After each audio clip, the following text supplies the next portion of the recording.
Content marketing is one of those elephants that has no shortage of blind men surrounding it to tell us what it's about.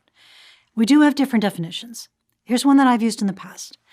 Content marketing is the strategic creation of text, imagery, audio, or video that delivers a relevant and interesting message to a customer or a prospect while at the same time paving the way for a sale.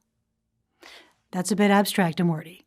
I want to unpack that a little bit and just talk a little bit today about some of the elements that make content marketing work so that you can have a high-level view of it. Have no fear, we're going to get a lot more specific in the sessions to come. But for today, I want to keep it high level and just talk about some of the things that make content marketing work well and some of the things that actually make it marketing and not just the production of content for a PR purpose. The first thing you need with content, if it's going to work, is it has to move the audience in some ways. In a copy blogger, we talk typically about audience rather than talking about prospects or leads. An audience is made of people who are at a lot of different stages in how they are connecting to a company. So it includes people who are prospects, includes people who are leads, have some interest but are not ready to buy. It includes people who are already customers. It includes people who are not in the market for that product or service, but they know somebody who is, or they write about the space, or they're just well connected on a social site like Facebook and can spread the content to the person who is going to become a customer. So content marketing has to do something for that audience. It has to move them in some way. And that starts with having to earn attention.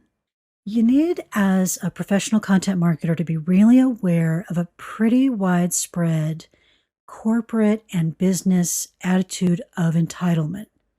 A lot of companies out there just have a very hard time remembering that they're not entitled to anybody's attention just because they have a product, just because they have a service, just because they have an advertising budget. Every company's CEO, every company's founder, every company's VP of marketing thinks that that company's story is fascinating. It's your job as the marketer to actually make that story fascinating to the audience. So you have to fight that attitude of entitlement and that idea that you are somehow entitled to anybody's attention. You're never entitled to the attention of your audience. You have to earn it every day.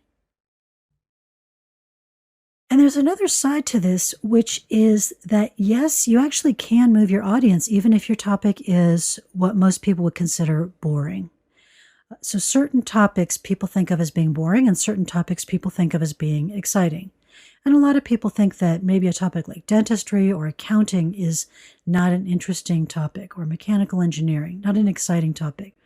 Every topic is interesting to the audience that is relevant for that content.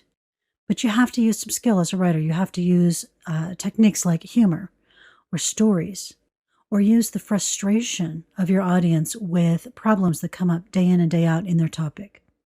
Everything we do as human beings creates many stories, and you have to seek these out for your content, especially for the topics that people don't think of as interesting topics.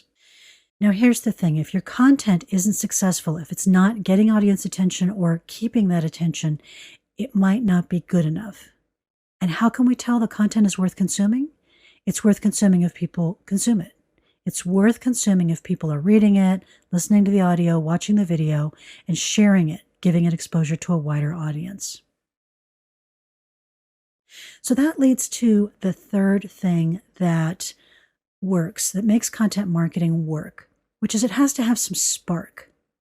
The biggest content problem that I see is cookie cutter content, paint by numbers kind of content. So we're going to teach you structure and formula in this course, but it's your job as the artist, if you will, to find the spark. Somewhere in your organization is somebody who has a passion for this company, for this project, for this nonprofit, whatever it might be. It might be the founder. It might be a salesperson. It might be a support person. It might be a customer. There's somebody in the organization that has that spark, that has that passion, and that really understands why what you're writing about or recording about matters. And you need to find that person. You need to find the person who cares desperately and who can show you where the spark is. And if there's nobody in the organization who plays that role, And I'm not saying this to be flippant in any way. You probably need to find another job. Somebody's got to know why this matters. This course is part of your training to be the scribe of your organization, the voice of the organization. And this is actually a pretty big deal. So, as the content marketer, as the writer, as the scribe, you need to insert yourself. You need to be part of everything, be curious about everything going on in this organization. And in fact, you want to become a lifelong student of just everything, full stop. Pop culture, art, music, literature, technology. It's all material. And every writer knows this, but I think sometimes we think that we hang that up when we go into the professional world. We don't. It's just as important to the professional as it is to the quote unquote creative writer, because you are a creative writer as a content marketer.